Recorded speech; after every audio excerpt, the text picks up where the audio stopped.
Bonjour, voici un exercice sur l'équivalence en kilomètres d'une année-lumière.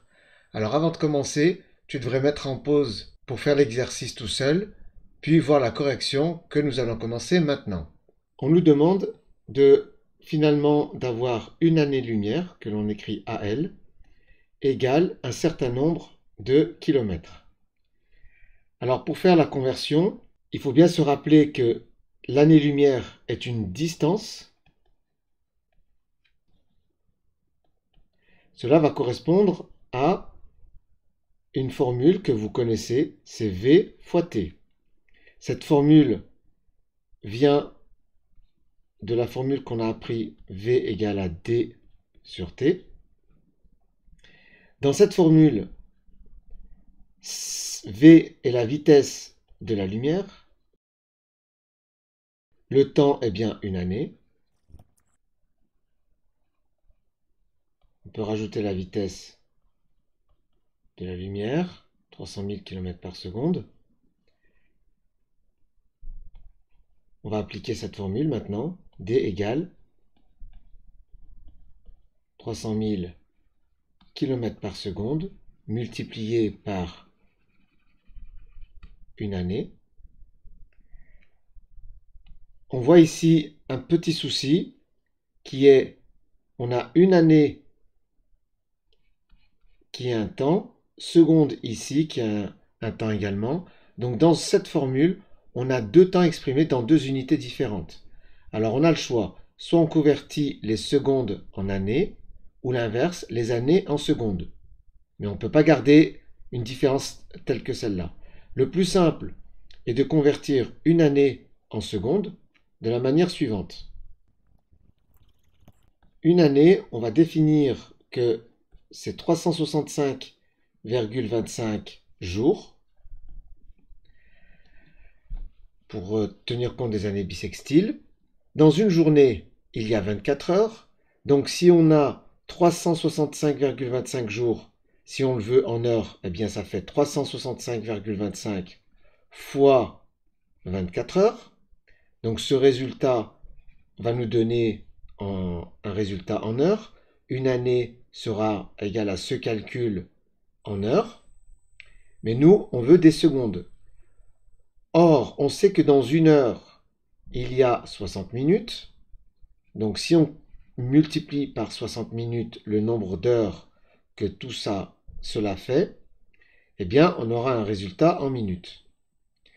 On veut aller encore plus loin, à la seconde. Or, comme une minute fait 60 secondes, dans chaque minute, il y a 60 secondes. Donc ici, on aura un résultat en secondes. Maintenant, on va faire le calcul.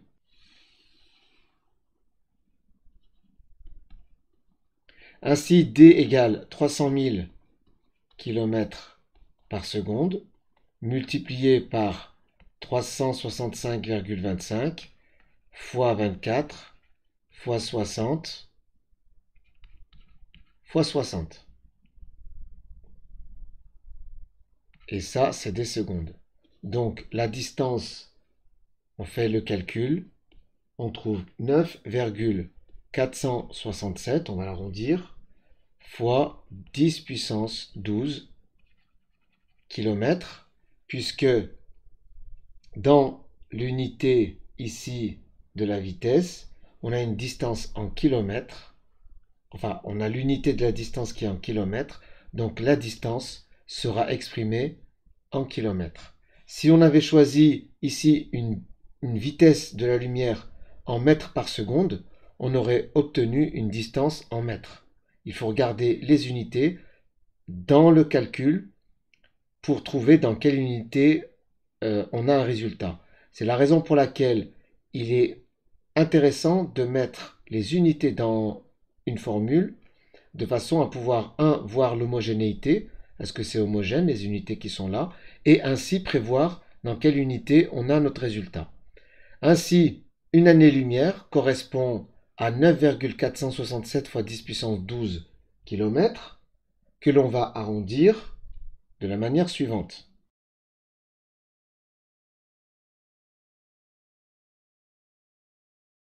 la lumière parcourt environ 9,5 fois 10 puissance 12 km en une année. Alors on peut se dire comment on peut exprimer ça d'une manière un peu plus compréhensible.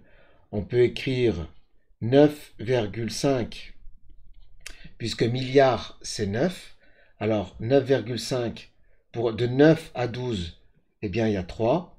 On peut écrire 9,5 fois 10 puissance 12 comme le produit de 9,5 fois 10 puissance 3 multiplié par 10 puissance 9 km. Ça correspond à milliards de kilomètres. Ça correspond à, si je décale la virgule de 3 rangs, ça fait 9500. Et donc, on a 9,5 fois 10 puissance 12 km qui font 9500 milliards de kilomètres. Ainsi, la lumière parcourt 9500 milliards de kilomètres en une année. Voilà, j'espère que cette vidéo t'a plu. Pense à mettre un pouce vers le haut pour m'encourager à poursuivre, à t'abonner si ce n'est pas déjà fait, et à activer la cloche pour être informé des nouvelles vidéos. Cette correction se trouve dans la description ci-dessous. Allez, bon courage.